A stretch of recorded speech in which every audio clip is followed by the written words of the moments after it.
Bismillahirrahmanirrahim. Assalamualaikum warahmatullahi wabarakatuh. Selamat pagi, Kak Faisal selaku mentor kelas kepenulisan cerita pendek pada Mentorship Berdaya dan teman-teman menti yang luar biasa seluruhnya. Oke, pada pertemuan perdana ini kita akan bersama-sama belajar banyak hal tentang cerita pendek. Namun sebelum itu, demi kelancaran acara kita pada pagi hari ini, marilah bersama-sama berdoa. Berdoa dimulai.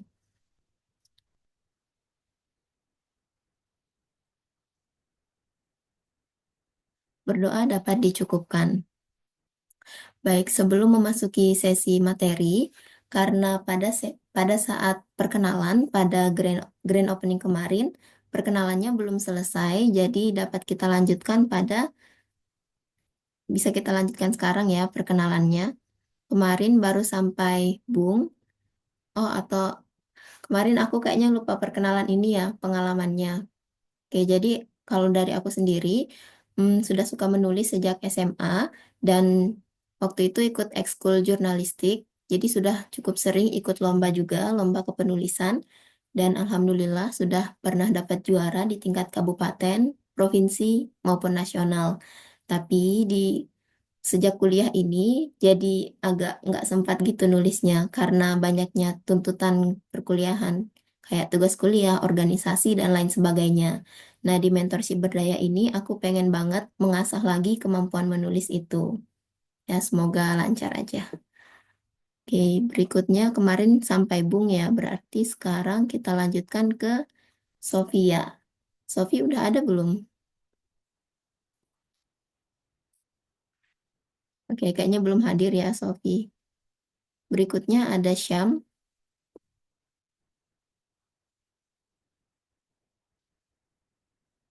Oh, Syam juga belum ada. Oke, ke Tisha dulu deh. Halo Tisha. Halo Kak. Sebelumnya selamat pagi semua. Perkenalkan nama saya Tisha Kusumawardani, biasa dipanggil Tisha. Kalau untuk pengalaman pribadi, eh, mungkin memang nggak terlalu banyak, tapi kalau untuk output yang pernah dihasilkan itu waktu SMA, tugas akhir, satu kelas itu diminta untuk ngebukuin cerpennya. Terus kalau personally memang cukup suka berimajinasi, tapi kadang-kadang nggak dituangin dalam bentuk tulisan. Terima kasih. Oke, terima kasih Tisha. Berikutnya kita ke Vira. Vira Nosa. Ya, izin berlanjut Kak, nama saya Vira Nosari Anapsari, biasa dipanggil Vira. Untuk pengalamannya sendiri, eh, suka nulis diary gitu, kalau untuk nulis. Terus kemarin itu kan ini apa, iseng-iseng buat cerpen gitu. Terus sama teman itu diajakin kayak nulis buku antologi cerpen gitu, tapi cuma nulis beberapa aja sih. Ya, berarti udah pernah nulis antologi nih ya. Cuma nulis-nulis aja, belum yang ini banget. Oke, thank you Vira. Berikutnya kita ke Wahyu.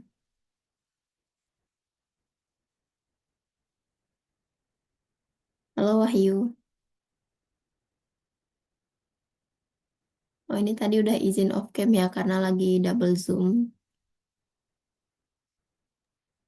Eh, Selamat pagi kakak dan teman-teman. Apakah suara saya terdengar? Terdengar. Baik, sebelumnya saya izin off cam karena lagi double zoom. Takutnya nanti nabrak-nabrak. Baik, perkenalkan nama saya Wahyu Nugra Rami Gading, biasa dipanggil Wahyu. Terus kelas saya 2 KS3, saya asal daerah Istimewa Yogyakarta. Terus mungkin untuk pengalaman di bidang cerpen ini terbilang belum ada sama sekali. Cuman mungkin kalau dibilang ke penulisan mungkin beberapa kali sering menulis puisi gitu dan juga lebih sering bersajak gitu.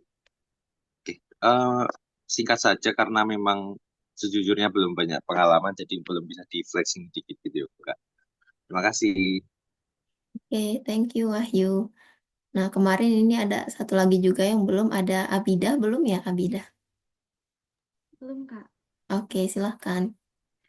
Oke, selamat pagi kakak-kakak dan teman-teman semua. Kenalin, aku Abida Redelia Herunisa dari kelas 1D31. Untuk pengalaman kepenulisan mungkin belum banyak, eh, karena dari kecil udah hobi menulis, jadi tertarik di bidang cerpen. Tapi sebelumnya lebih banyak berkecimpung di puisi, cuma untuk pengalaman di cerpen itu di SMP pernah buat antologi cerpen. Terima kasih, Kak. Oke, terima kasih Abida.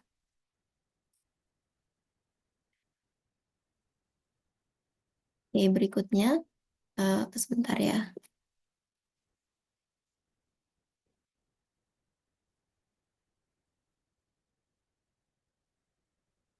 Nah, ini Syam sudah hadir. Langsung aja kepada Syam, boleh perkenalan diri karena kemarin belum sempat ya perkenalannya.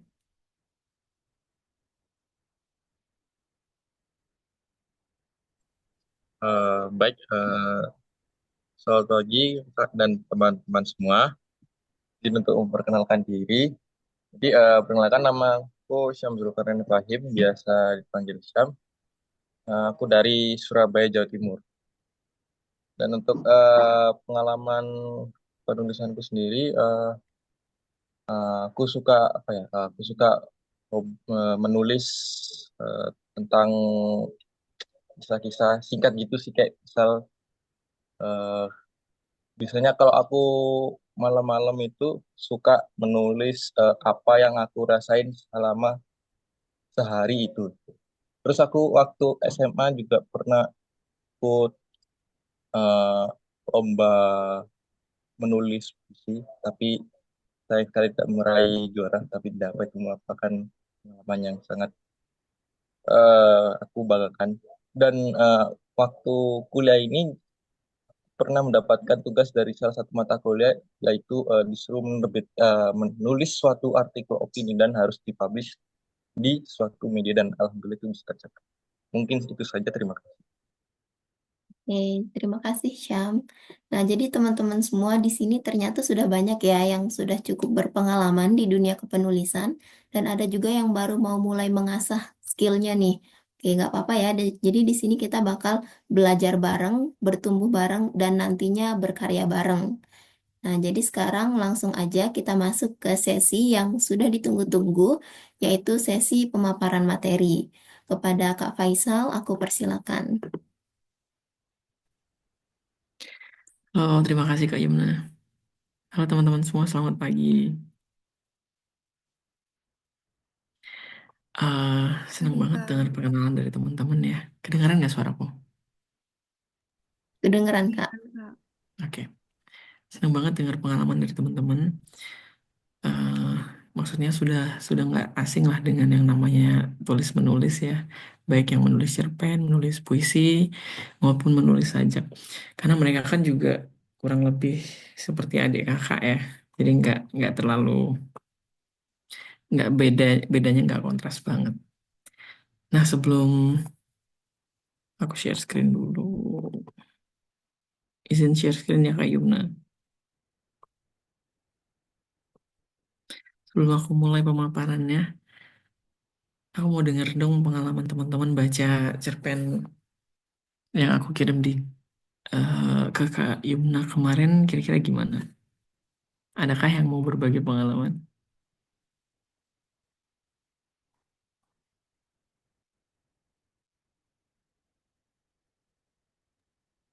Yuk, teman-teman, jangan malu-malu ya di sini. Atau belum pada sempat baca? Ada yang udah baca belum? Sudah, Kak. Sudah? Oke, mantap. Kira-kira gimana? Boleh ditulis di kolom komentar kalau misalnya nggak mau open mikrofon. Dalam satu dua kata cukup. Mungkin izin masuk ya, Kak. Boleh silakan. Ya, Bentar. jadi kan kemarin dari Kak Ika itu udah ada nge-share cerpen yang dari Kak Faisal juga, itu judulnya Pada Suatu Hari Ada Ibu dan Radian.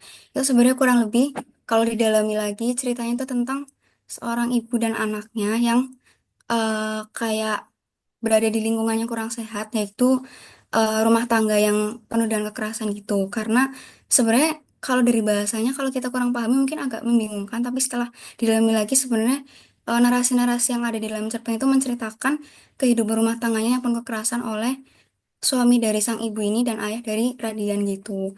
Sebenarnya kurang lebih kalau untuk dari sudut pandang itu kan dari sudut pandang si ibu, itu beliau kayak menceritakan tentang kondisi rumah tangganya gitu. Terus kalau yang dari saya nangkep sebenarnya happy ending sih Kak, tapi mungkin ada konflik batin yang benar-benar mereka berdua hadapi di dalam ceritanya. Mungkin dari saya itu aja sih Kak.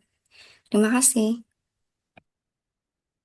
Oke, terima kasih Lintang. Kalau perasaannya gimana setelah baca itu?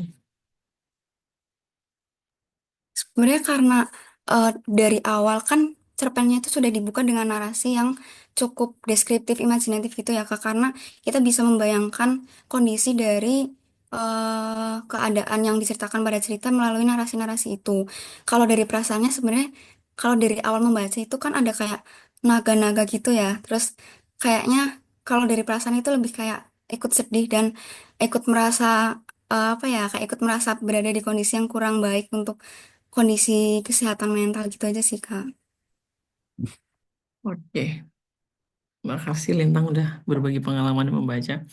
Buat teman-teman yang belum baca nanti tetap bisa setelah kelas dan lain-lain. Ada yang komen nih, izin Kak awalnya mikir mengenai fantasi karena sebut naga tapi lama-lama nggak juga. Alurnya juga keren gitu pembawaan. Dalam pembawaan dan penggambarannya agak shock pas tahu backstory ibunya tapi keren. Oke, terima kasih Tisha. Untuk latar belakangnya, jadi penulis yang aku kasih itu Avianti Arman. Dia sebetulnya berangkat dari menulis puisi ya. Dia adalah seorang arsitek, kemudian dia banyak menulis puisi dan kebetulan juga banyak menulis, nggak banyak, sedikit sih menulis cerpen. Jadi kalau teman-teman lihat pola-pola tulisannya itu, kadang dia agak berima di banyak tempat ya, di sana sini. Ya kurang lebih cerpennya tuh kadang berasa seperti puisi lah gitu. Jadi ini yang aku bilang tadi, ketika teman-teman punya latar belakang menulis sajak, menulis puisi akan tetap berguna di menulis cerpen gitu menurutku. Jadi diteruskan. Oke, ada yang mau berbagi lagi? Kalau enggak kita bisa lanjut. Oke, kayaknya kita lanjut ya. Nah, jadi kita ada 3 pertemuan ya. Untuk pertemuan pertama ini garis besar adalah mengembangkan ide untuk mulai menulis. Jadi poin utamanya adalah mulai menulis nih. Dan terbagi dalam 5 topik. Hari ini yang pertama dari mana datangnya ide, kemudian membuat premis, menentukan topik, menentukan sudut pandang, dan membuka cerpen. Aku yakin teman-teman semuanya sebenarnya udah familiar dengan semua yang aku sebutin di sini ya. Ada ide, ada topik, premis, dan lain-lain. Tapi mungkin nanti sedikit membahas kira-kira apa yang udah kutemukan dalam perjalanan ya yang nggak panjang selama menulis gitu. Yang pertama, dari mana datangnya ide? Sebetulnya di slide ini aku nggak bikin apa-apa karena eh, sulit ya sebetulnya. Karena ide itu nggak terprediksi. Dulu buku buku pertamaku yang terbit yang judulnya House of Lavender itu idenya datang waktu lagi buang air besar. Tapi kemudian aku menanggapi ide itu dengan serius gitu. Waktu itu bulan puasa. Bagaimana aku menanggapi idenya adalah aku nulis sekitar 15 menit sebelum buka puasa gitu. Selama bulan puasa sekitar 1 bulanan berarti. Dan ternyata jadi juga gitu. Jadi sebetulnya kalau kata Dewi Lestari mungkin teman-teman udah pernah dengar ya. Penulisnya Perahu Kertas, Filosofi Kopi, Recto Verso. Dia bilang sebetulnya yang penting bukan idenya tapi eksekusinya gitu. Karena ide itu ada di mana-mana tapi kita butuh kepekaan untuk bisa mengeksekusi ide itu gitu. Jadi kalau dia berbicara secara filosofis gitu, eh, katanya dunia ide itu sebetulnya sangat cair Tinggal kitanya tuh bisa jadi inang yang baik atau enggak gitu. Jadi ide itu akan memilih orang-orang yang bisa mewujudkannya gitu. Wah, terlalu gitulah intinya pokoknya jelimet kalau jelasin. Jadi gitu, aku minta teman-teman untuk melatih kepekaannya. eh ini bisa dilatih dengan misalnya selesai menonton film yang teman-teman sukai atau membaca buku, membaca cerita yang teman-teman sukai, boleh untuk meluangkan waktu sejenak untuk berpikir atau mungkin menulis ulang apa yang teman-teman sukai, apa yang teman-teman nggak sukai gitu. Jadi latihan semacam ini nanti bisa membantu gimana seandainya ada ide yang datang ke teman-teman gitu. Jadi bisa merespons dengan tepat. Oke, yang selanjutnya adalah membuat premis. Jadi tentu satu cerita itu punya susunannya ya. Secara sederhana selama ini kita dengar dari SD, SMP, SMA, menulis cerpen itu ada pembuka, ada konflik, ada resolusi, ada penutup gitu. Tapi kita nggak akan membahas itu lagi gitu karena kita sebetulnya sudah familiar dan menurutku kadang itu tuh nggak relevan gitu. Ketika teman-teman membaca kayak misalnya pada suatu hari ada Ibu dan Radian, em, kita nggak tahu ya konfliknya tuh bukan di tengah, tapi ada di mana-mana. Dari awal, dari soal membahas naga itu sampai akhir itu kan semuanya konflik ya. Ada konflik batin, ada konflik fisik, ibu dengan ayahnya, dan lain-lain gitu. Jadi sangat sulit untuk aku berpikir bahwa konflik itu ada di tengah gitu. Dulu waktu SMP, aku selalu mikirnya gitu tuh. Menunggu, misalnya sudah pembukaan, ada perkenalan dan lain-lain, nanti baru mulai konfliknya di tengah. Semacam itulah pokoknya ya. Tapi semakin aku banyak membaca, yang terjadi nggak gitu kok gitu. Jadi konflik bisa jadi ada di awal, ada bisa jadi di akhir tanpa penyelesaian, atau bisa jadi di semua ceritanya gitu. Tapi yang menurutku alat yang bisa digunakan untuk teman-teman adalah kalimat ini misalnya. Saya ingin menulis tentang bla bla bla, diisi sendiri, kemudian akan tetapi bla bla bla. Jadi ada sesuatu yang menghalangi dari tujuan gitu. Pada akhirnya, nah, apakah konflik itu akan selesai atau gimana gitu. Menurutku ini sangat berguna ya untuk kita berlatih menulis. Em, jadi nanti ketika teman-teman mulai mengembangkan ide, boleh dipakai format yang ini. Ini aku ngambil dari Ayu Utami, mungkin kalau teman-teman familiar.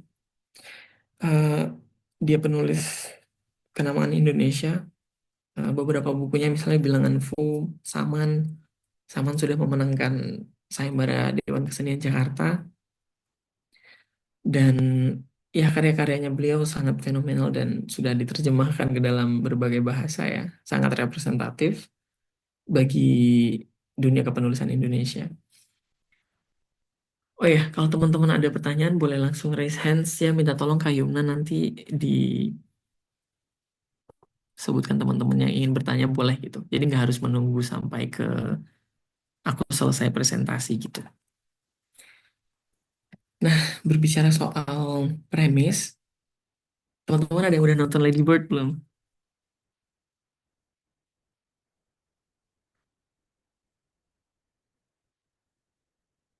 Belum? Belum, Kak. Belum. Oke, nggak apa-apa. Oke, belum belum. Oke.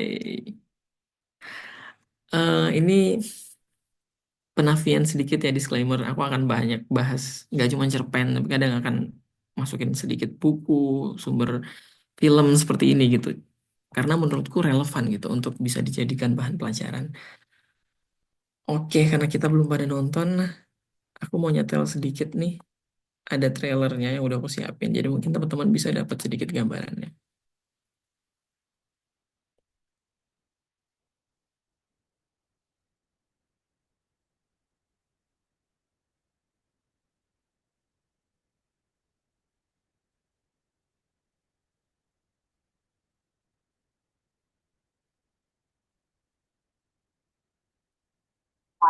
That we know of yet.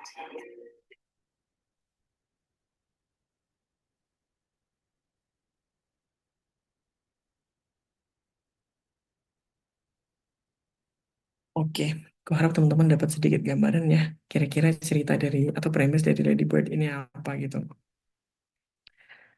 Jadi ya ceritanya sangat sederhana. eh Tentang si cewek ini, si Lady Bird, Christine McPherson. Jadi dia ini dari countryside, dari ya kabupaten lah. Tapi kemudian dia pengen masuk ke perguruan tinggi top di New York karena dia percaya mungkin seperti aku ya dulu, aku dari Bengkulu ngelihat Jakarta gitu. Jadi Jakarta suatu kota yang besar gitu. Jadi begitulah dia melihat kota New York. Dia pengen kuliah di sana karena di sana penulis-penulis besar tumbuh dan berkarya gitu. Ya pikiran anak remaja lah. Tapi lingkungan di sekitarnya terus menuntutnya bersikap realistis dan berhenti bermimpi. Kalau teman-teman lihat tadi, guru-gurunya bilang, alah, kamu nggak bakal bisa masuk ke New York gitu dan lain-lain. Pada akhirnya dia berhasil diterima di kampus New York. Tapi kemudian di perjalanan dia sebelum masuk kampus itu ada lebih banyak yang dia pelajarin gitu. Jadi bukan tentang masuk ke New Yorknya yang jadi cerita.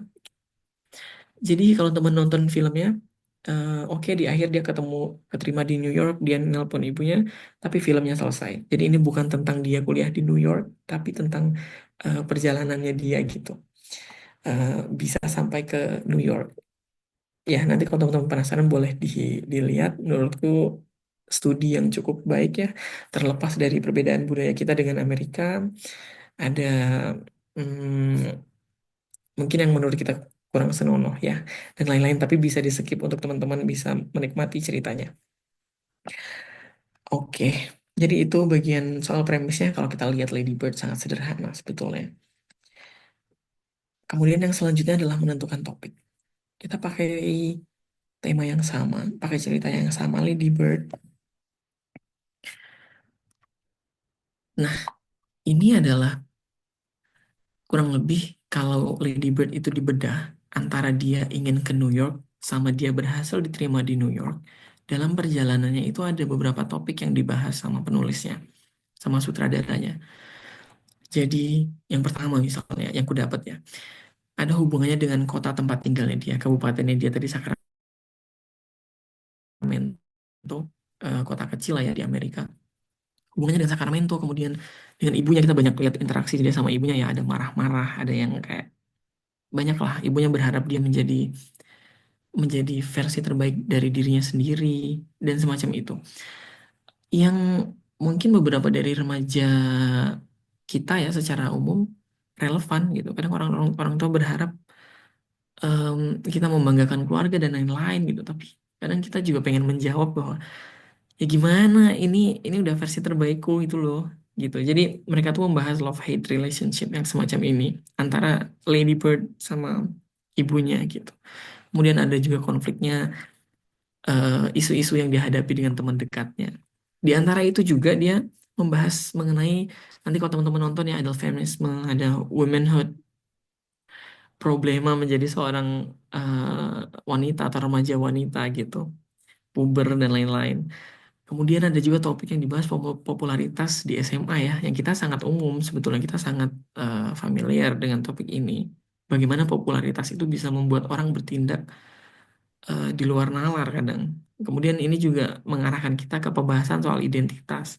Jadi bagaimana Lady Bird, em, banyak perjalanan yang benar-benar mengantarkan kita nih dari seorang remaja SMA yang mau kuliah gitu. Jadi ada banyak hal yang dibahas di situ. Kenapa aku bahas ini? Karena sebetulnya dari ingin ke New York sampai dengan diterima di New York itu banyak topik yang bisa dibahas kan. Misalnya, alternatif yang kedua ya, aku bisa jadi, misalnya aku penulisnya, aku bisa jadi membahas topik yang lain nih. Jadi antara dia mau masuk ke New York, yang hitam ini, teman-teman lihat yang hitam, ini adalah titik mulai kita, dan ini adalah tujuan akhir ceritanya. Aku bisa mengganti warna biru ini dengan banyak alternatif. Misalnya, di tengah-tengah aku mau membahas, oh Lady Bird fokus dengan bidang akademiknya gitu. Kemudian dia bisa mengkritisi sebetulnya apa nih kesenjangan yang ada dalam sistem edukasi Amerika waktu itu gitu. Dengan konteks Amerika ya, karena dia di Amerika. Apa perbedaan antara sekolah publik dan sekolah swasta gitu. Atau bisa jadi aku mau bahas nih sulitnya meruntuhkan pendidikan lingkaran setan antara pendidikan dan ekonomi. Karena kita lihat Lady Bird masalahnya orang tuanya nggak punya pekerjaan yang cukup mapan buat bisa membiayai ke New York dan lain-lain gitu. Jadi bisa jadi tiba-tiba alurnya di tengah dia harus bekerja di kafetaria dan lain-lain gitu. Jadi teman-teman punya alternatif yang sangat banyak untuk untuk membahas satu ide aja, satu premis itu dalam perjalanannya teman-teman bisa membahas dari kacamata yang berbeda-beda. Ada lagi alternatif yang ketiga, misalnya antara dia mau impiannya ke New York sampai dengan eh, tiba di New York, misalnya dia malah terjebak dengan cinta pertamanya, ya masalah puber ya remaja puber. Seandainya kita ingin membahas ini gitu, di tengah-tengah banyak konflik dari cinta pertamanya ini, kemudian tapi kemudian dia belajar sesuatu dan lain-lain, baru dia ke New York gitu. Apa sih sebenarnya pentingnya menentukan topik ini menurutku?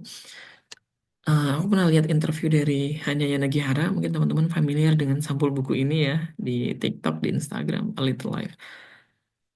Em, Kalau ada kesempatan teman-teman boleh banget baca, tapi sayangnya belum ada versi terjemahannya dalam bahasa Indonesia. Ya aku harap suatu hari nanti adalah yang bisa menerjemahkan ini dengan cukup baik. Tapi sementara menunggu terjemahannya boleh dicoba dengan bahasa Inggris, yang menurutku masih bisa diikuti kok, nggak terlalu sulit. Oke, jadi kenapa aku membahas tentang topik tadi gitu? Jadi hanya Yana Gihara, penulisnya buku ini, dia pernah bilang gini nih. em, jadi kenapa dia menulis? Menurut dia menulis ketika dia merasa ada sesuatu yang perlu disampaikan gitu. Ada sesuatu yang urgent. Ada masalah sosial yang dia nggak perlu sosial ya, masalah apapun yang dia tangkap dan dia pengen membicarakan itu gitu. Kemudian ini juga yang bikin dia, wah bahkan dia nggak nulis apa-apa setelah dia menerbitkan A Little Life. Dan dia bahkan merasa setelah dia menuliskan A Little Life. Jadi teman-teman bayangin ya bukunya sekitar 700-800 halaman segini. Dia merasa setelah menulis itu dia kayak apa ya? Menurut dia semua masalah yang ingin dia sampaikan tuh sudah selesai di situ gitu. Jadi sebesar itu ya motivasi yang dia punya untuk menulis buku ini gitu.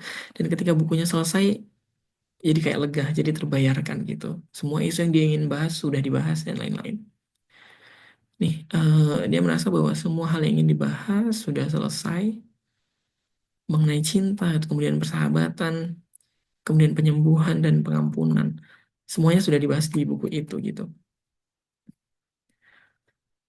Kemudian tujuan akhir dari penulis ya, tentu dia ingin dibaca. Eh, dan dia ingin, kalau ada suatu hari orang yang baca buku itu dan bilang, wah ini nih topik yang sebenarnya aku pengen bahas. Nah dia merasa sukses tuh, dia merasa sudah melakukan pekerjaannya dengan baik ketika ada orang yang merasa kurang lebih relate lah ya, relate dengan apa yang dia sampaikan di buku itu. Kemudian orang merasa, wah harusnya aku yang nulis nih gitu, karena merasa sama urgensinya dengan yang dipikirkan oleh Hanya Yanagihara. Jadi ini eh, yang bisa mengantarkan teman-teman untuk mengisi titik-titik biru ini, motivasinya ini. Topik apa sih yang pengen aku angkat gitu? Beberapa orang ingin fokus dengan kesenjangan pendidikan. Beberapa ingin ya cuma menikmati bagaimana seseorang berkembang dari kisah cinta pertamanya dan lain-lain. Kita tentu punya fokus yang berbeda-beda ya, dan itu hak teman-teman untuk menulis. Dari titik awal A sampai kemudian sampai di tujuan B, teman-teman boleh mengeksplorasi eh, topik-topik yang teman-teman sukai. Kemudian membicarakan sudut pandang. Ini juga salah satu materi yang kita familiar. Dari SMP sudah mendengar banyak sekali ya tentang ini. Sudut pandang orang pertama. Aku, saya, kami kalau jamak, kami jalan-jalan ke museum dan lain-lain. Sudut pandang orang kedua. Sudut pandang orang kedua ini agak kurang umum digunakan di cerpen atau di novel. Eh, aku lebih banyak menemukan sudut pandang orang kedua ini di puisi. Mana ya? Mungkin teman-teman kalau ada yang pernah baca ini, Oh ya, ini bisa jadi referensi ya. Ini buku puisi. Ini satu judul cuman beda sampul. Karyanya Norman Erickson Pasaribu. Dia pernah memenangkan sayembara Dewan Kesenian Jakarta. Jadi ini nih contohnya ada di sampul yang warna biru. Kalau kita lihat bagaimana penggunaan sudut pandang orang kedua. Dulu aku waktu SMP aku bingung banget sudut pandang orang kedua mau nulisnya gimana ya. Jadi ternyata gini, misalnya di puisi, ini lebih mudah diterapkan di puisi. Jadi warna apa yang sebaiknya aku pilih, warna apa yang akan membuatnya menemukanku dan semacamnya. Hanya kamu yang tahu berapa lama lagi aku harus menunggu. Jadi ketika kita baca, kita merasa kayak orang yang menulis ini sedang berbicara dengan kita atau mendeskripsikan kita gitu. Padahal sebetulnya enggak. Ini contoh lainnya dari novel Girls Guide to Hunting and Fishing, aku belum baca. Begini contohnya, jadi ini merupakan hari pertama masuk kerja, harus sempurna. Maka sejak tiga sejam lalu kau sibuk saja membolak-baliknya di depan cermin, seolah-olah kita sedang membaca eh, di depan cermin gitu, mengecek baju, rambut hingga ke riasan di wajahmu. Lalu setelah kau memulaskan lip gloss sebagai sentuhan final yang kau rasa mampu memesona teman-teman barumu di kantor nanti, kau kemudian mengambil parfum. Aku membayangkan diriku mengambil parfum. Kau juga menyemprotkannya di belakang telinga, bagian pergelangan tangan, selangkangan, serta ke udara. Sedetik kemudian kau melewati udara dengan aroma lili serta aroma lavender. Berharap agar wanginya menempel di rambut serta blazer barumu. Ini cuma untuk gambaran penggunaan sudut pandang orang kedua. Aku nggak nyantumin sudut pandang orang pertama, nanti bakal ada, karena menurutku teman-teman sudah cukup familiar ya. Sejak SMP kita banyak mendengar cerita kayak kami liburan ke rumah nenek, kami liburan ke rumah paman dan lain-lain. Ini contohnya, kemudian sudut pandang orang ketiga mana? Ah, ini dia. Sudut pandang orang ketiga serba tahu. Jadi penggunaan orang ketiga ini misalnya dia, ia, atau kata ganti nama, ladybird, atau mereka kalau jamak gitu.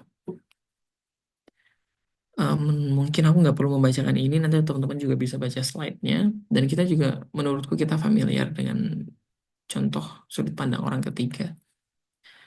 Nah, ini juga penting sama dengan menentukan topik tadi. Kenapa menentukan sudut pandang juga penting? Karena dengan sudut pandang ini bisa membantu mengantarkan kita dari awal cerita sampai ke akhir tanpa mengurangi pengalaman membaca. Misalnya ketika membicarakan pada suatu hari ada Ibu dan Radian ya. Em, di situ yang dipakai sudut pandang orang ketiga kalau nggak salah ya.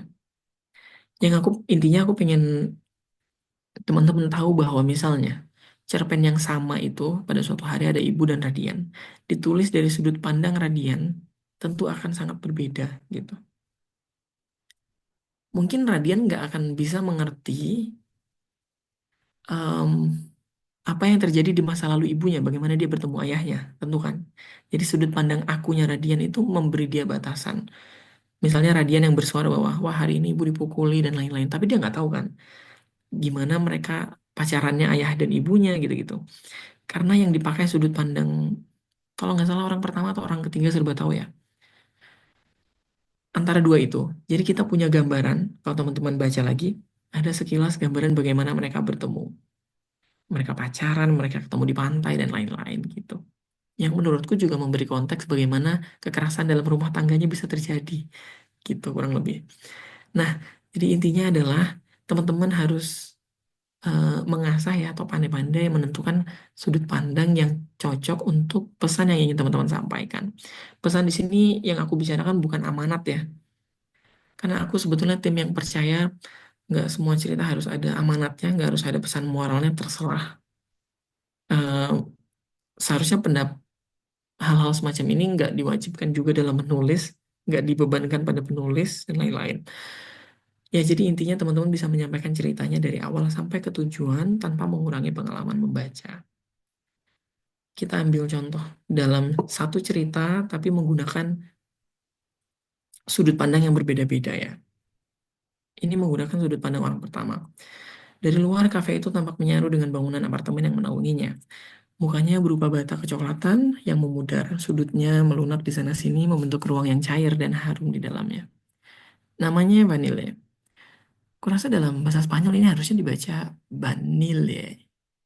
Hola, seorang perempuan di meja kasir menyapaku. Aku masih belum terbiasa dengan bahasa baru ini. Kemarin aku masih pakai ciao untuk bilang hai. Halo, selamat pagi. Aku menjawab dengan bahasa Inggris. Berharap ia menangkap ketidakmampuanku berbahasa Spanyol. Kemarin, seorang kenalan mengajariku untuk bilang para llevar, untuk bilang take away, dan para comer acá, untuk bilang makan di sini. Kuharap itu berguna hari ini. Satu torija, satu cappuccino. Kataku dalam bahasa campuran Italia seadanya. Memesan puding roti yang disiram dengan kuah manis. Aku tahu bahasa Spanyol dan Italia mirip, bukan seperti saudara kembar, lebih seperti sepupu. Aku bertanya-tanya bagaimana satu kata bisa dibaca dengan cara yang berbeda-beda. Bagaimana bisa huruf-huruf ini memberi identitas pada bahasa kita, bahasa mereka.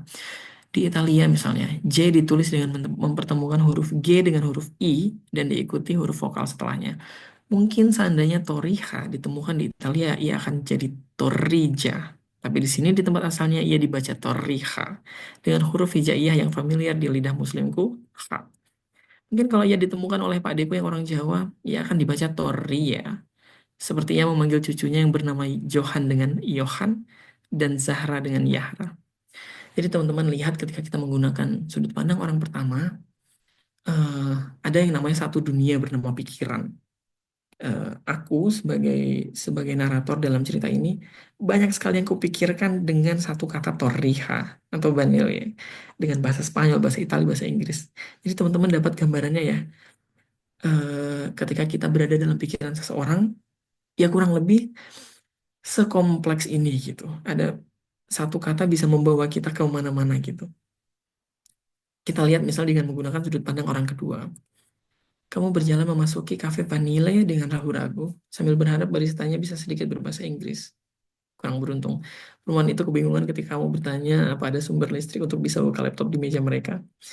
Kamu meninggalkan pertanyaan itu tak terjawab, meninggalkan laptopmu tetap di dalam tas. Di dalam sana, pikiranmu terbelenggu antara ingin menyelesaikan tugas kampusmu atau menikmati matahari di akhir musim semi yang hangat ini. Madrid jauh lebih baik dari yang kamu bayangkan. Oh, tidak, kamu bahkan tidak pernah membayangkan bisa ke Madrid.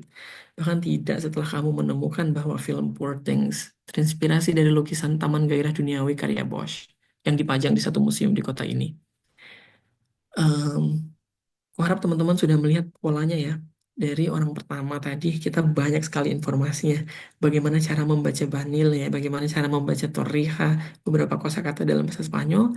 Ketika kita pindah ke orang kedua, kita jadi punya batasan. Nggak bisa masuk ke pikiran tokohnya kan. Jadi ada batas-batas yang nggak bisa kita lewati gitu.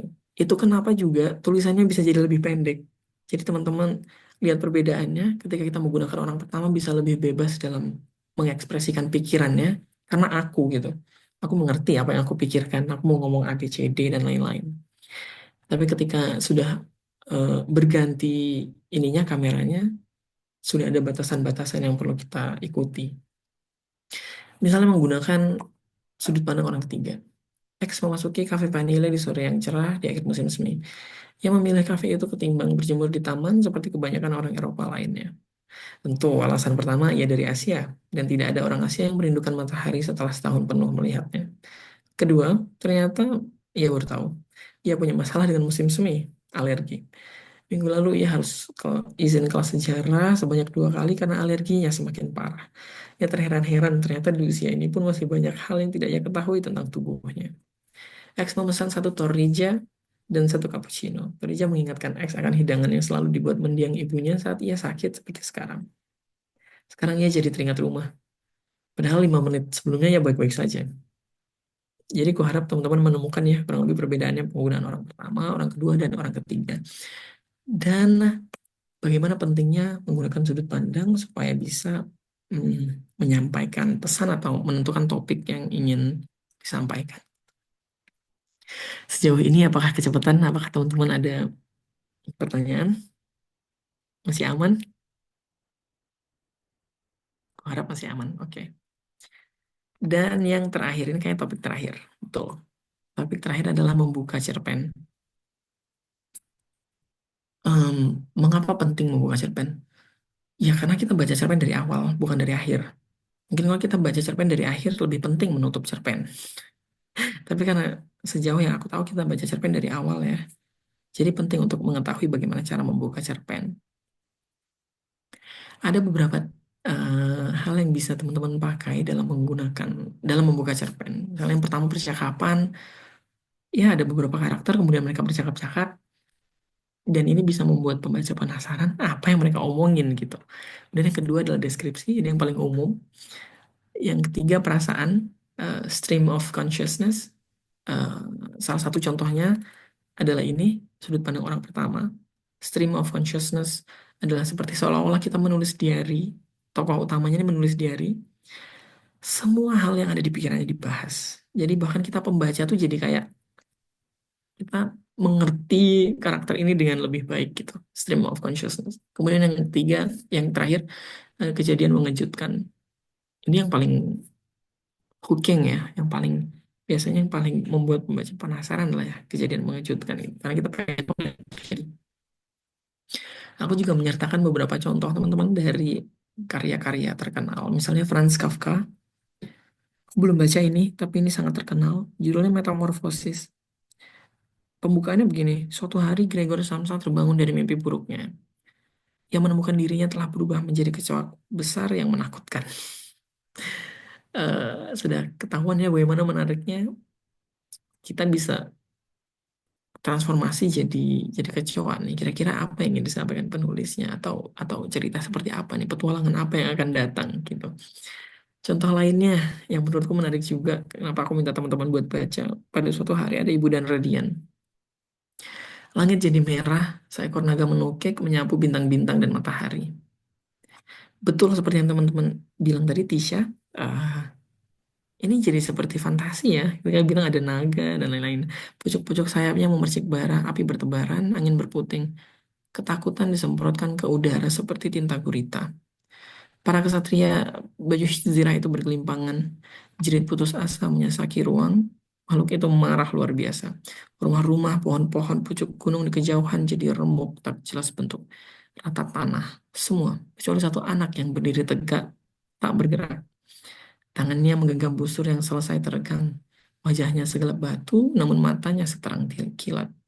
Dari busurnya lah panah besar yang menghunjam di dada sang naga. Satu kalimat ini berasa seperti buku fiksi anak-anak tentang petualangan. Naga itu pasti akan mati, Ibu, bisiknya. Lalu matanya terpejam, mungkin tertidur, atau mencoba tidur. Gambar di atas kertas besar itu kini didekap di dadanya. Gambar yang sesak dengan coretan dan garis tebal patah-patah, yang diguratkan penuh emosi.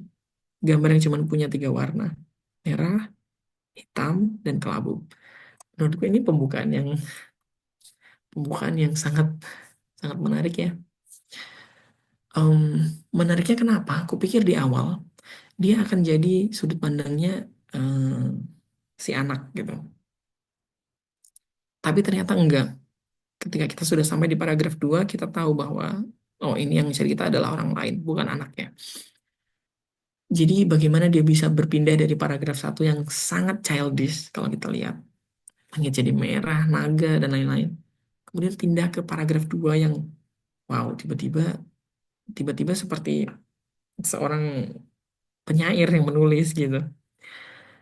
Ya, gitulah menurutku bisa teman-teman pelajari bagaimana Avianti Arman ini menulis ya. Khususnya Wahyu tadi mungkin Wahyu bilang banyak menulis puisi, belum banyak menulis cerpen.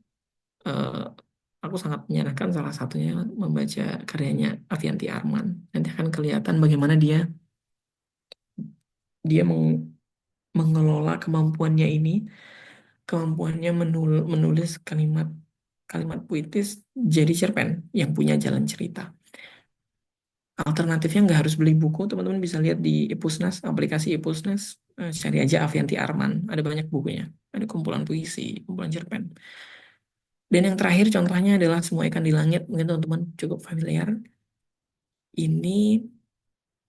Buku ini sangat bersejarah karena untuk pertama kalinya dalam dunia literasi atau sastra Indonesia, Dewan Kesenian Jakarta Ini sayembara menulis 2 tahun sekali.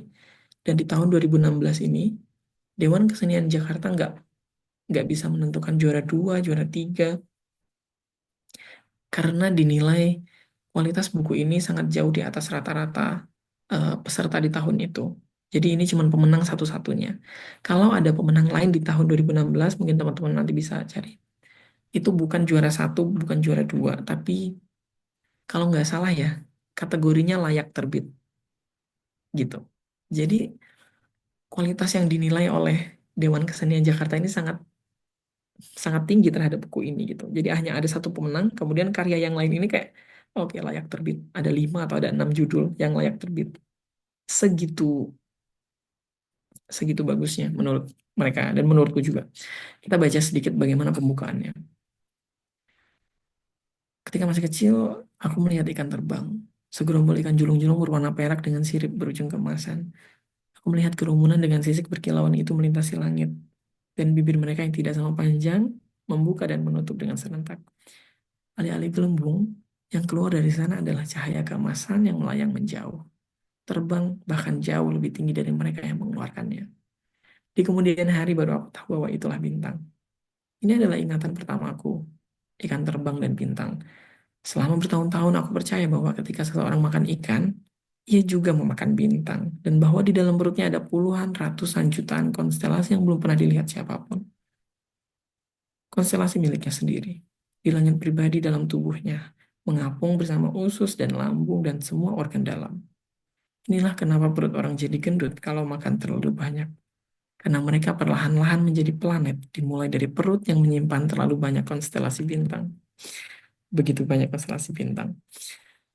Em, Boleh teman-teman kalau mau mencoba membaca ini. Dan beberapa cerita yang aku sampaikan dalam perjalanannya tadi ya. Terima kasih banyak, materinya sudah selesai. Aku kembalikan ke Kak Yumna. Oke, terima kasih banyak Kak Faisal untuk pemaparan materinya yang luar biasa. Nah, berikutnya kita ke sesi tanya jawab. Ini masih ada banyak banget nih waktunya. Buat teman-teman yang punya pertanyaan seputar materi tadi, boleh banget ditanyakan. Atau mungkin kalau mau nanya hal-hal di luar materi tadi, tapi masih berkaitan dengan kepenulisan, boleh banget juga ditanya. Karena ini mentorship, kayak private gitulah. Boleh banget nanya apapun ke mentor kita. Nggak usah malu-malu ya, teman-teman. Dan seperti yang sudah disampaikan kemarin, di saat final project nanti akan ada reward untuk untuk menti yang terbaik, yaitu dinilai dari keaktifannya. Jadi buat teman-teman semua nggak usah malu-malu, sampaikan aja apa yang mau disampaikan, tanyakan apa yang mau ditanyakan, berhubung kita bareng mentor yang keren banget nih. Boleh raise hand atau langsung on mic boleh, atau kalau malu-malu juga nggak apa-apa lewat chat aja. Oke, dari Tisha nih Kak, ada pertanyaan. Izin bertanya Kak, terkait penggunaan sudut pandang. Dalam penggunaannya itu lebih baik gunakan satu jenis sudut pandang aja atau dia nggak masalah di mix, dicampur gitu Kak. Misal awalnya sudut pandang orang pertama, terus di paragraf berikutnya sudut pandang orang ketiga, terus kembali lagi ke sudut pandang orang pertama. Nah, itu gimana Kak? Boleh langsung dijawab mungkin Kak? Oke, terima kasih Tisha. Eh, Penggunaan sudut pandang yang berbeda-beda itu sangat umum dalam novel ya. Misal kita lihat novel terbarunya Sally Rooney, Intermezzo, mungkin teman-teman pernah dengar. Novel Indonesia apa ya? Ya gitulah, intinya ada perbedaan sudut pandang antara tokoh A, kemudian tokoh B, dan kita pengen tahu apa sebetulnya yang terjadi gitu. Itu sangat umum di novel, tapi aku belum pernah ketemu di cerpen. Mungkin ada. Tapi aku dari sudut pandangku, aku nggak menyarankan ya, karena cerpen ini ruangnya sempit. Jadi kita nggak punya banyak kesempatan untuk bergerak dengan banyak sudut pandang. Jadi coba bayangin teman-teman misalnya di paragraf yang awal pakai aku, tapi kemudian nanti setelah tanda pemisah ya, tanda bintang-bintang itu, tiba-tiba pakai sudut pandang ganti dia atau kamu gitu. nanti takutnya malah pembaca akan kebingungan gitu. Karena di cerpen kita nggak punya ruang gerak yang sebebas novel. Novel kan bisa panjang ya, bisa 800 halaman, bisa berapa. Tapi cerpen yang hanya 5 lembar, 5 halaman A4, menurutku malah akan menimbulkan kebingungan bagi pembaca. Itu yang menurutku perlu dipertimbangkan.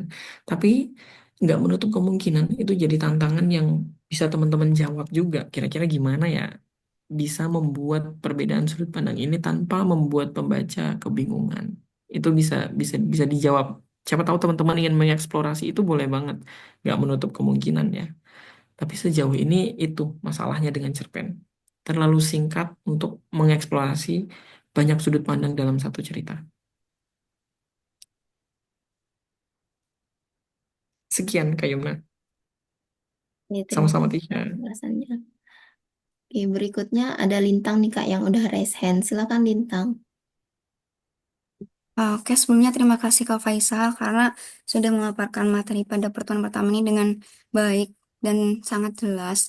Sebenarnya Lintang ingin bertanya di luar materi yang disampaikan hari ini Kak, karena tadi cukup ke-trigger dikit waktu kita bahas paragraf pertama dan kedua untuk cerpen pada suatu hari Ibu dan Radian itu untuk di kalimat kedua dari terakhir paragraf pertama itu kan ada konjungsi namun gitu. Nah, Lintang tuh jadi ada timbul pertanyaan bahwa kalau dalam nulis cerpen itu apakah kita harus berpatokan erat dengan ketentuan penulisan kaidah bahasa Indonesia yang baku dan baik atau sebenarnya lebih fleksibel gitu Kak. Soalnya sejauh yang Lintang tahu penggunaan kata namun itu konjungsi antar kalimat yang harusnya tuh digunakan untuk menghubungkan dua kalimat gitu.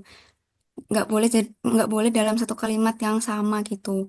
Mungkin pertanyaan Lintang itu aja sih Kak. Sementara itu aja. Terima kasih Kak. Oke. Wait. Maksudnya Lintang yang ini ya. Iya Kak yang itu Kak. Oke. Setauku justru penggunaan namun ini setelah tanda koma. Mungkin yang Lintang maksud itu adalah akan tetapi. Jadi kalau kita menulis akan tetapi dia harus harus di awal kalimat konjungsinya. Wajahnya segelap batu titik akan tetapi koma matanya seterang kilat. Mungkin itu yang dimaksud dengan Lintang ya. Tapi eh, kembali ke poin pertanyaannya, apakah kita perlu memperhatikan tanda baca dan lain-lain? Hmm, sebaik sebanyak yang kita mampu perlu kita perhatikan ya penulisan tanda baca. Dan ini aku harap teman-teman nanti menerapkan di cerpennya tanda baca dan penggunaan eh, kaidah-kaidah kosakata dalam bahasa Indonesia. Tapi seandainya ada bentuk yang ingin teman-teman eksplorasi juga selagi alasannya kuat dan memang masuk akal, menurutku nggak apa-apa kok. eh itu tadi ya poin pertama. Yang kedua, kita bisa lihat contoh-contoh misalnya banyak tuh karya-karyanya. Aku kalau nggak salah ini ya Ocean Vuong, eh, On Earth We're Briefly Gorgeous. Di sana itu banyak banget bentuk-bentuk eksplorasi, bukan tanda baca, tapi kosakata. Bentuk eksplorasi kosakata dalam bahasa Inggris. Mungkin teman-teman, aku nyaranin teman-teman buat coba baca dalam bahasa Inggris. eh, nggak berat kok, nggak kosakatanya nggak terlalu yang gimana-gimana. Tapi yang ingin aku sampaikan adalah bagaimana kita bisa mengeksplorasi bahasa itu gitu. Jadi di situ kenapa Ocean Vuong itu sangat, menurut para kritikus dia sangat baik karena dia memainkan semua bahasa ini gitu. Bahasa Inggris ya khususnya. Aku belum membaca bahasa Indonesianya, tapi diterjemahkan oleh Gramedia Pustaka Utama harusnya bagus.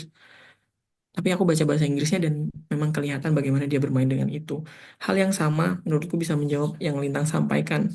Boleh menurutku kita bermain secara gramatikal dan lain-lain, tapi selagi punya alasan yang kuat. Untuk penggunaan namun dan akan tetapi tadi, eh, kelihatannya di cerpen ini sudah tepat sih sejauh ini. Gitu Lintang. Menarik sekali pertanyaannya, terima kasih. Ya Kak, terima kasih Kak. Mungkin Lintang izin menanggapi lagi yang tentang namun Kak. Boleh? Ini Lintang kan tadi nyari di eh, Mm-mm. Google gitu. Terus dari sumbernya itu balaibahasajateng.kemendikbud.go.id itu, namun itu emang harusnya ditulis di awal kalimat gitu, Kak. Diikuti tanda koma. Penggunaannya sama kayak akan tetapi gitu. Justru malah yang digunakan setelah tanda koma itu kalau cuma kata tetapi, melainkan, dan kawan-kawannya gitu sih, Kak. Tapi sebelumnya Oke, terima kasih ya, Kak. oke, makasih, makasih Lintang, makasih sudah diingatkan. Aku malah terbalik-balik nih penggunaan koma, namun, tapi dan lain-lain.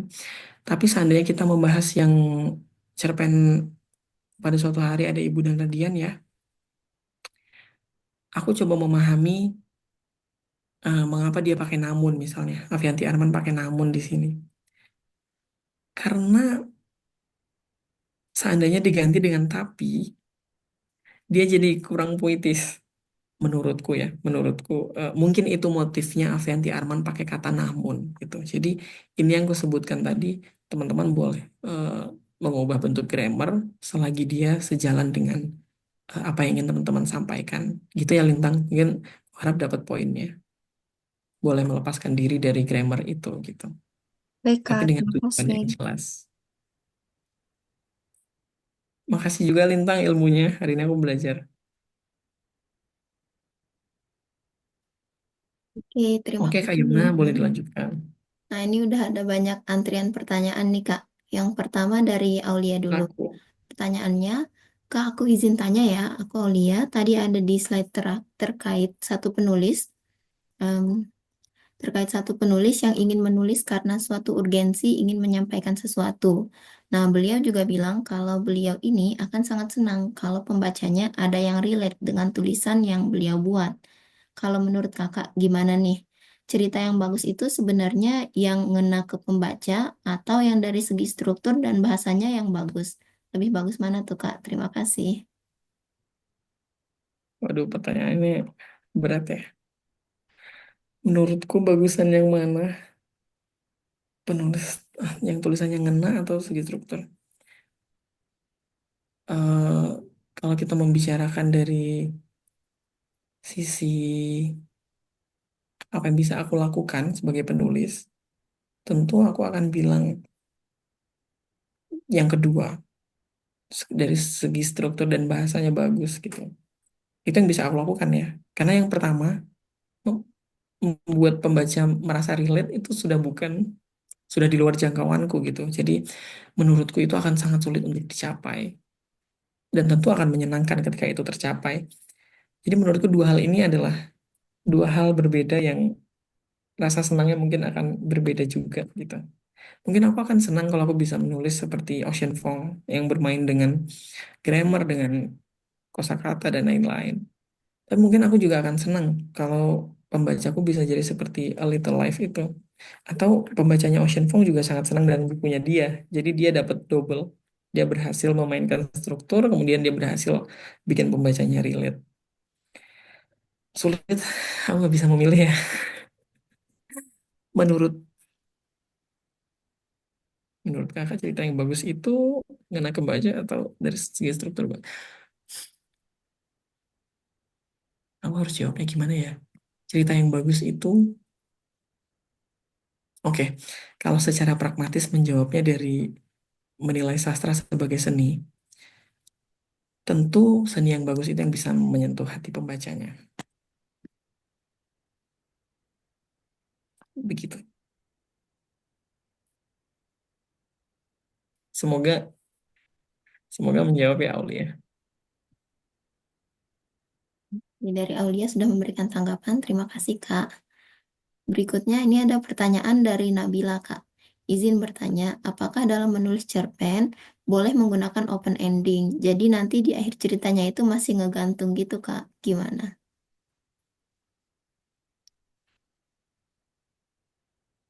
Open ending justru sangat perlu. Aku bahas ini nggak ya nanti ya. Di cerpen itu salah satu hal yang sulit di cerpen adalah karena dia nggak punya ruang sebanyak novel. Jadi dia perlu untuk ada yang namanya apa ya, kejutan gitu. Jadi salah satu kejutannya bisa dalam bentuk open ending gitu. Iya, tapi kemudian kalau kita lihat di dunia nyata, berarti hidup kita ini sebetulnya open ending dong, sampai kita mati. Gitu. Karena ketika kita menutup cerita dengan misalnya si A akhirnya kembali ke rumah menutup pintu, itu kan belum ending juga ya. Masih open dalam artian masih ada banyak kemungkinan yang terjadi. Apakah pembunuhnya menunggu di rumah dan lain-lain gitu. Ya, tapi intinya adalah open ending sangat sangat dibolehkan, justru disarankan dalam dalam dalam cerpen sebagai bentuk kejutan itu tadi gitu. Pada suatu hari, cerpen pada suatu hari ini, kalau nggak salah ingat dia open ending nggak ya? Ya kurang lebih ada unsur open endingnya karena ada beberapa pertanyaan yang dibiarkan tidak terjawab. Buat teman-teman yang belum baca ini nanti boleh juga dibaca. Tapi open endingnya sangat sangat sangat apa ya? Sangat sederhana ya, nggak yang kayak boom banget gitu, enggak. Cuman open ending dalam artian dia nggak menjawab beberapa pertanyaan itu aja. Dalam artian yang bagus. Gitu Kak Yumna. Ya, terima kasih Kak. Dari Nabila, apakah ada yang mau ditanggapi?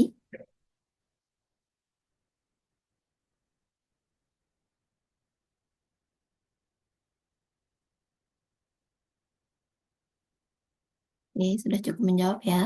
Berikutnya kita ke pertanyaan dari Musa. Izin bertanya Kak, dari pandangan Kakak. Mungkin lebih bertanya ke rekomendasi ya. Kira-kira adakah sudut pandang yang cocok dengan suatu genre cerita tertentu? Misal genrenya misteri, komedi, slice of life. Bagusnya itu menggunakan sudut pandang tertentu pula untuk meningkatkan esensi ceritanya. Itu gimana Kak? Apakah ada pilihan genre, pilihan sudut pandang untuk suatu genre yang terbaik? Hmm, hmm. Untuk topik ini sebetulnya kita sangat mudah melihat misalnya di cerita misterinya Agatha Christie ya. Ke teman-teman familiar dengan mungkin ada yang pernah nonton apa sih namanya Murder on the Orient Express atau Hunting in Venice. Itu kan diangkat dari buku-bukunya Agatha Christie, eh, cerita detektif dan lain-lain. Nah, untuk hal-hal seperti itu, apakah mungkin kita menggunakan sudut pandang orang pertama pelaku? Kan enggak gitu. Jadi untuk hal-hal seperti ini yang harus dihindari. Jadi misal menggunakan kita ingin ada yang misteri yang ditutupi, kita bisa menggunakan sudut pandang orang ketiga. Ya, yang paling aman kelihatannya orang orang ketiga ya. Karena ada batasan yang nggak bisa disampaikan. Karena kalau semuanya disampaikan, misalnya menggunakan sudut pandang orang pertama pelaku, ya ketahuan dong di awal gitu. Itu menurutku contoh yang paling mudah ya, bagaimana sudut pandang bisa menyesuaikan dengan genre. Pertanyaan yang bagus, Musada. Em, Bisa jadi eh, thriller dan pembunuhan ini menggunakan sudut pandang orang pertama, tapi biasanya mereka akan menutupi identitasnya. Sebetulnya akunya ini siapa sih gitu. Bisa jadi penjahatnya, tapi nggak disebutin siapa gitu. Untuk genre lainnya misalnya slice of life, menurutku ini sangat sangat bebas untuk dieksplorasi ya. Eh, em, komedi komedi bisa aja teman-teman mulai menulis. Kira-kira bagus nggak ya kalau sudut pandang orang pertama? Apakah misalnya Raditya Dika tuh buku-bukunya dia seingatku ya aku baca waktu SMP semuanya sudut pandang orang pertama deh gue lolo gitu dan itu ternyata bagus sesuai dengan mm, candaan yang ingin disampaikan gitu slice of life dan ya genre-genre lainnya teman-teman bisa coba pertimbangkan kira-kira tujuannya tadi apa kalau misalnya misteri berarti nggak boleh disampaikan semuanya dong berarti pilih sudut pandang tertutup orang orang ketiga dan lain-lain gitu. Tapi yang penting teman-teman sudah punya alatnya nih, mengerti bagaimana sudut pandang itu bekerja dan bagaimana dia bisa membawa ceritanya dari awal sampai akhir. Aku harap itu menjawab ya dan nggak bikin blunder. Oke, dari Musa, apakah ada yang ingin ditanggapi?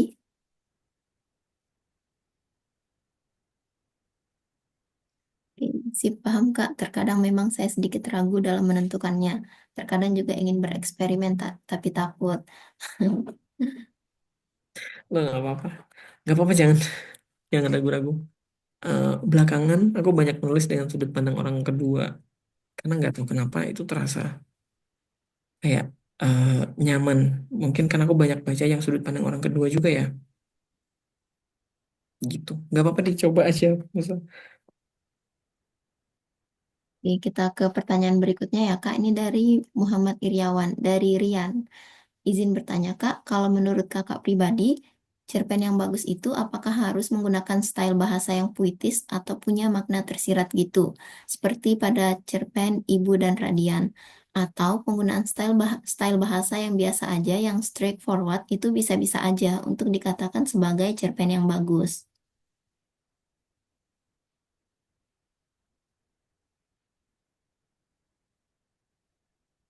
Oke, cerpen yang bagus. Oke, nggak. Jadi aku memberi teman-teman pada suatu hari ada ibu dan Radian itu bukan karena aku pengen ini ya, pengen mengarahkan teman-teman untuk ke arah gaya bahasa yang puitis, tapi aku ingin tadi membedah strukturnya. Eh, Pada suatu hari ada ibu dan Radian membedah topiknya, apa yang ingin dibahas dan lain-lain. Untuk menjawab pertanyaan ini, dua-duanya eh, nggak bisa dijustifikasi mana yang lebih bagus, mana yang lebih buruk ya. Eh, karena punya kekuatan masing-masing dan sesuai konteksnya juga. Coba bayangin teman-teman misalnya mendengar Raditya Dika nih menulis Marmut Merah Jambu dalam bahasa pada suatu hari ada Ibu dan Radian, tentu akan sangat aneh ya. Eh, dari yang gue lo kemudian jadi aku kamu, kan agak agak agak ketimpangan gitu. Jadi nggak ada penilaian mana yang lebih bagus kok. Tentu tadi kembali ke tujuan ceritanya dan ya latar belakang tokohnya seperti apa dan lain-lain gitu. Aku juga nggak menilainya dari apakah bahasa yang puitis itu lebih bagus, enggak. Menurutku kembali ke tujuannya gitu. Yang lebih penting juga bagi kita pembacanya adalah mengerti motif tokohnya itu tadi. Jadi misalnya kenapa Avianti Arman pakainya namun nggak pakai tapi, padahal itu menyalahi grammar. Ya karena tujuannya Avianti Arman untuk eh, bahasanya dia tuh memang liris puitis seperti itu gitu. Ketika menggunakan tapi nanti jadinya jomplang gitu. Penting untuk kita melihat itu gitu. Gitu. Dari Rian, apakah ada yang ingin ditanggapi atau sudah cukup menjawab? Baik, Kak, udah paham. Terima kasih, Kak. Oke, ini masih ada cukup banyak waktu ya, teman-teman. Untuk yang masih punya pertanyaan, boleh banget ditanyakan. Oke, ini langsung masuk pertanyaan dari Niken. Izin bertanya, Kak. Saya sering kesulitan dalam membuat pembuka cerpen. Menurut Kakak, adakah beberapa tips untuk membuat pembuka cerpen yang menarik? Mungkin dari segi kalimat atau hal lainnya, Kak. Dari segi kalimat.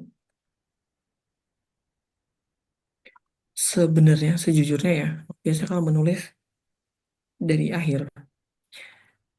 Jadi aku tahu aku tujuannya mau ke sini gitu. Jadi di kalimat terakhirnya sudah ada duluan, kemudian nanti aku bisa menulis A, B, C, D sampai Z, sampai bisa ketemu di ending yang ini, di akhir yang ini. Gitu.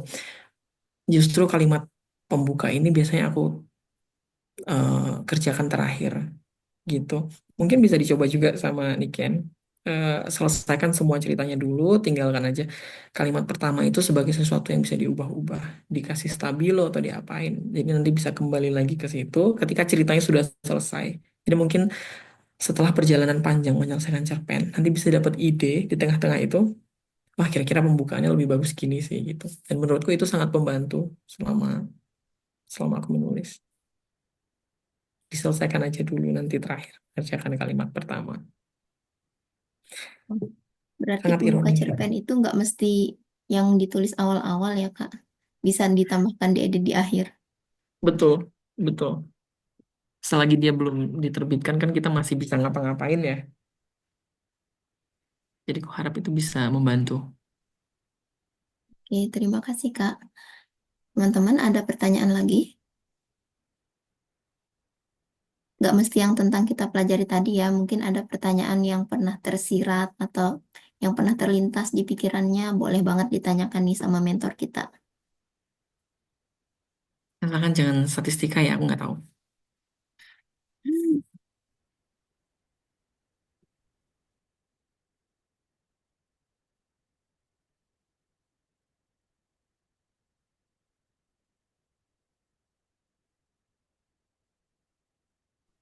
Saya mau bertanya, Kak. Silakan, Fiona. Jadi mungkin saya mau bertanya soal sudut pandang. Kalau misalnya kita mengembangkan sudut pandang orang pertama itu kan kita bisa mengembangkannya dari bisa menuliskan tentang isi pikiran atau isi hati dari orang tersebut dan dari orang pertama itu. Tapi kalau misalnya kita mengembangkan sudut pandang orang kedua, itu kira-kira kita bisa mengembangkan dari sisi apa?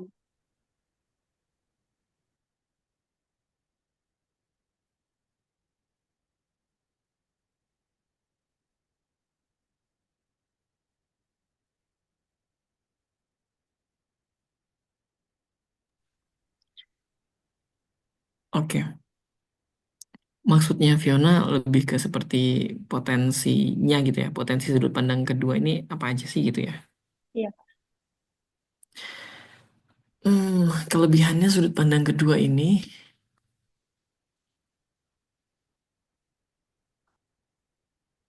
wah sumberku masih sangat terbatas. Yang aku banyak baca dari sudut pandang kedua ini bukan cerpen, bukan novel, tapi lebih ke puisi. Dan sangat, oh ya, mungkin misalnya di Goosebumps. Di Goosebumps itu ada cerita yang kayaknya kita bisa pilih. Kamu mau pilih A atau B, nanti kalau kamu pilih A ke halaman ini, kalau pilih B ke halaman ini. Jadi menurutku potensi yang bisa dieksplor di sudut pandang kedua ini em, melibatkan pembaca sih. Potensinya itu. Jadi ketika kita menggunakan kamu, ya itu tadi contohnya yang seperti Goosebumps itu bisa pindah ke, ya pembacanya bisa mengarah, bisa menyetir ceritanya gitu, dia mau kemana aja gitu. Itu salah satu potensi yang menurutku menarik ya, khususnya untuk cerita-cerita petualangan gitu. Tapi sejauh ini secara pribadi aku menangkap sudut pandang kedua ini sangat menarik untuk dieksplorasi di penulisan puisi. Begitu.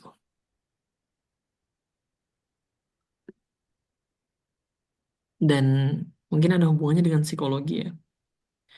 Ketika kita menjauhkan diri dari diri kita sendiri, kita jadi bisa melihat masalahnya dengan lebih jelas, kurang lebih gitu. Mungkin teman-teman pernah dengar. Jadi biasanya ketika menulis puisi, sebetulnya yang ku bilang kamu, itu ya aku. Menceritakan diriku tapi dari kamera yang jauh gitu. Biasanya begitu. Itu salah satu bentuk terapi menurutku yang cukup baik. Mungkin bisa digunakan itu sebagai terapi juga. Begitu Fiona, semoga menjawab. Oke, apakah ada pertanyaan lagi teman-teman?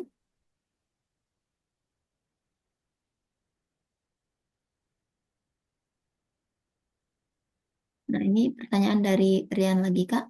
Izin bertanya, semisalnya ada dari kami yang ingin publish tulisan kayak cerpen atau puisi gitu, itu bisa mulai dari mana ya, Kak, untuk publishnya? Karena kalau langsung ke penerbit besar sepertinya kurang memungkinkan. Ini yang dimaksud penerbit besar itu maksudnya buku kah, penerbit buku atau koran atau gimana?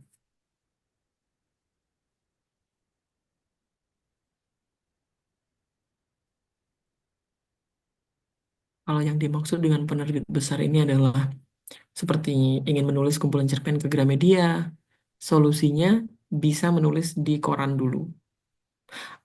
Lebih ke penerbit koran. Apa ya? Tergantung yang ingin teman-teman capai sih.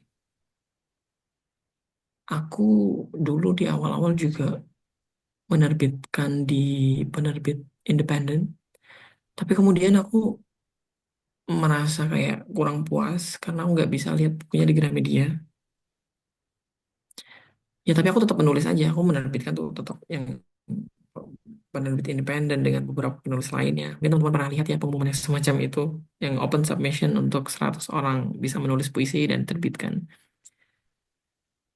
Jadi tergantung tujuan teman-teman, apakah ingin ya udah yang penting bisa terbit, karyanya ada dalam bentuk fisik, atau ingin karyanya bisa ditemui di toko-toko buku di Indonesia dan dikenal banyak orang, bukan dikenal ya, dibaca banyak orang gitu. Tujuannya apakah seperti itu?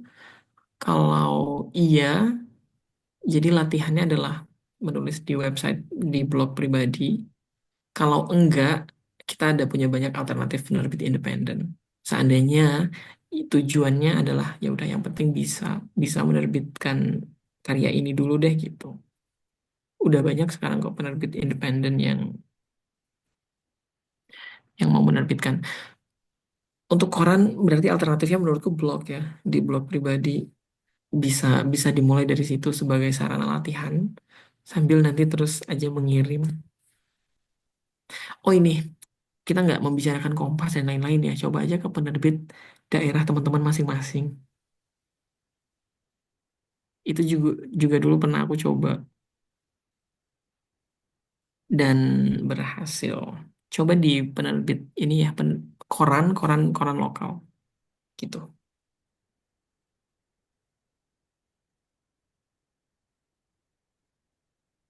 Begitu Kak Yuna. Oke, dari Rian, apakah ingin bertanya lagi atau mungkin ada tanggapan?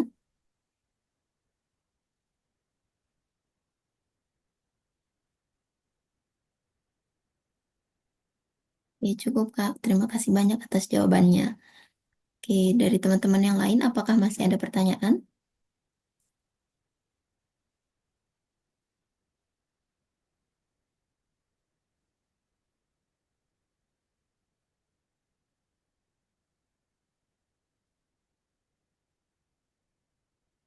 Kita tunggu sampai pukul 10 lebih 26 menit ya, 1 menit lagi untuk pertanyaan yang masuk.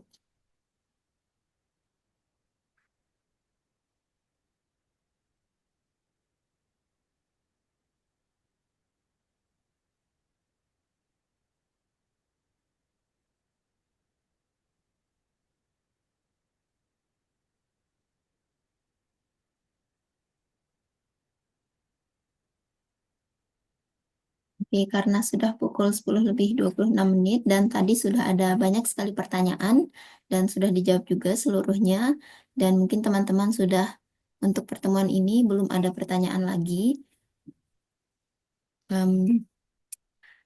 Kalau sudah tidak ada pertanyaan lagi, maka kita lanjutkan ke sesi berikutnya yaitu dokumentasi. Tapi sebelum itu teman-teman bisa presensi terlebih dahulu. Sebentar ya.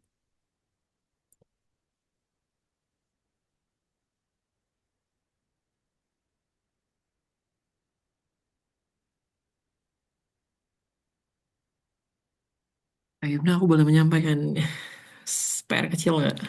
Boleh Kak, gimana?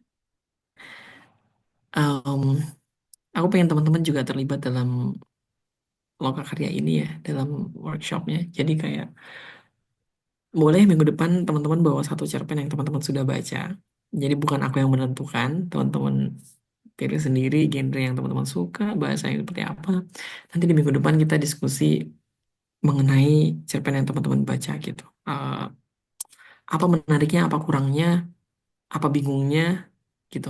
Nanti kita bisa diskusi bareng-bareng sesuai dengan apa yang sudah teman-teman dapat di hari ini. Boleh membahasnya dari sudut pandang kayak, wah ini ternyata menarik, bisa jadi sudut pandang bisa dipelintir-pelintir dan lain-lain ya. Dengan semua alat yang kita dapat hari ini, teman-teman baca satu cerpen, kemudian nanti bongkar dengan alat yang kita punya ini gitu. Cerpennya bebas Apakah aja Kak? Atau betul bebas? bebas? Bebas. Oke. Nah, untuk presensinya teman-teman bisa lihat di kolom chat ya. Bisa langsung diklik aja linknya dan langsung presensi. Aku kasih waktu 2 menit untuk presensi. Silakan.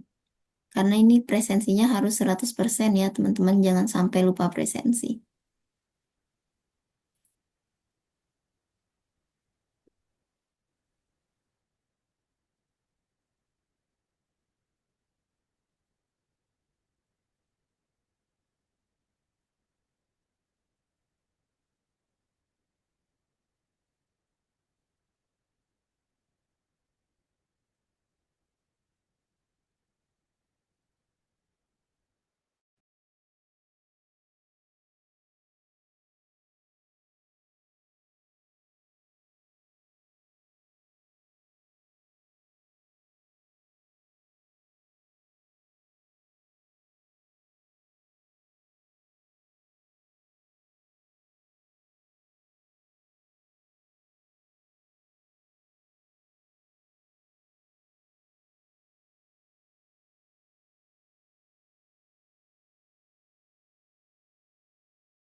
Oke, teman-teman, apakah sudah presensi semua?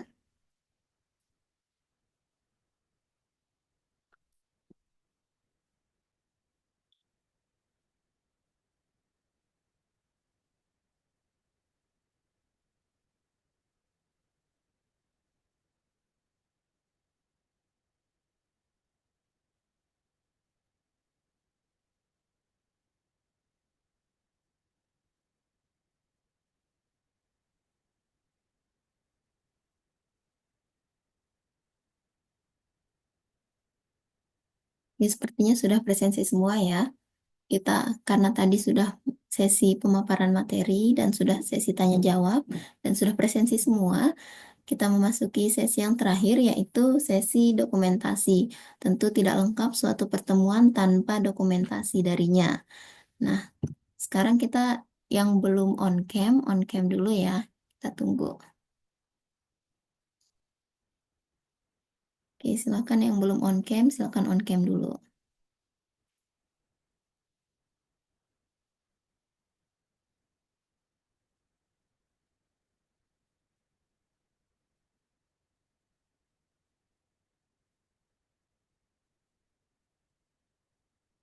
Jadi kita langsung aja ya, gaya yang pertama, gaya formal dulu. Aku hitung, 1, 2, 3.